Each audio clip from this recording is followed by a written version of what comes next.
அண்மை செய்தி. வரும் 17ஆம் தேதி ராமதாஸ் நடத்தும் பொதுக்குழுவுக்கு அதிகாரம் இல்லை என்று அன்புமணி ராமதாஸ் தரப்பிலிருந்து குற்றச்சாட்டு முன்வைக்கப்பட்டிருக்கிறது.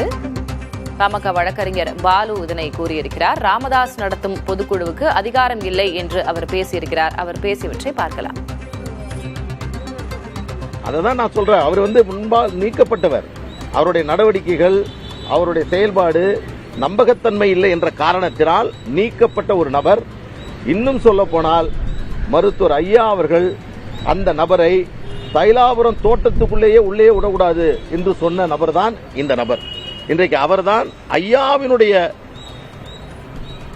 அந்த உரிமை உள்ளவராக ஐயாவினுடைய கடிதத்தை கொடுப்பதாக சொல்லியிருக்கிறார். இதில் மருத்துவர் நிறுவனருடைய ஒப்புதலோடு வழங்க கடிதம் கொடுக்கப்பட்டதாகவோ அல்லது அவரின் சார்பாக சொல்வதாகவோ இதில் இல்லை.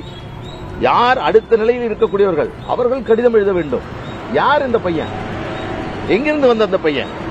இந்த பையன்லாம் இன்னைக்கு பாட்டாளி மக்கள் கட்சியினுடைய செயல்பாடுகள் குறித்து தேர்தல் ஆணையத்திற்கு கடிதம் எழுதக்கூடிய நிலை உருவாகி இருக்கிறது. எனவே இதையெல்லாம் உங்களுடைய கவனத்திற்கு கொண்டு வருவதற்காக நாங்கள் இதை சொல்லுகிறோம். எங்களை பொறுத்தவரையில் பாட்டாளி மக்கள் கட்சி என்பது முழுமையாக அன்புமணி ராமதாஸ் அவர்களுடைய கட்டுப்பாட்டில் இருந்து கொண்டிருக்கிறது. ஒரு நிமிஷம் முடிச்சிடறேன். கட்சியினுடைய தலைவர், செயலாளர், பொருளாளர், பொதுக்குழுவால் தேர்ந்தெடுக்கப்பட்டவர்கள் மருத்துவர் அன்புமணி ராமதாஸ் அவரோடு இருக்கிறார். சென்னையில் இருக்கக்கூடிய நம்பர் 10 திலக் தெரு அலுவலகம் மருத்துவர் அன்புமணி ராமதாஸ் அவர்கள் இருக்கிறார்கள். சட்டமன்ற உறுப்பினர்கள் 5 பேரில் 3 பேர் இன்றைக்கு அன்புமணி ராமதாஸ் அவர்களோடு இருக்கிறார்கள். மாவட்ட செயலாளர்கள் 108 பேரில் 102 பேர் மருத்துவர் அன்புமணி ராமதாஸ் அவர்களோடு இருக்கிறார்கள். பொதுக்குழு உறுப்பினர்கள் 3800 பேரில் 3640 பேர் மருத்துவர் அன்புமணி ராமதாஸ் அவர்களோடு இருக்கிறார்கள். ஒட்டுமொத்த கட்சியினுடைய நிர்வாகிகள் இருக்கின்ற வேளையில் இன்றைக்கு இதுபோன்று இதுல இன்னொன்று சொல்லியிருக்கார்.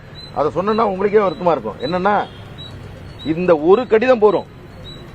மருத்துவர் ஐயா அவர்கள் நிறுவனரும் தலைவரும் நான் தான் என்று அவர் சொல்லி வருகிறார். அதற்கு ஒரு கடிதம் போறோம். ஒரு தலைவர் என்பவர் கட்சியினுடைய பொதுக்குழுவால் தேர்வு செய்யப்பட வேண்டும் என்பது விதி. ஆனால் இந்த கடிதத்தில் என்ன சொல்கிறார் என்றால், செட் அன்புமணி ராமதாஸ், செட் அன்புமணி எவ்வளவு மோசமா சொல்றாரு பாருங்க.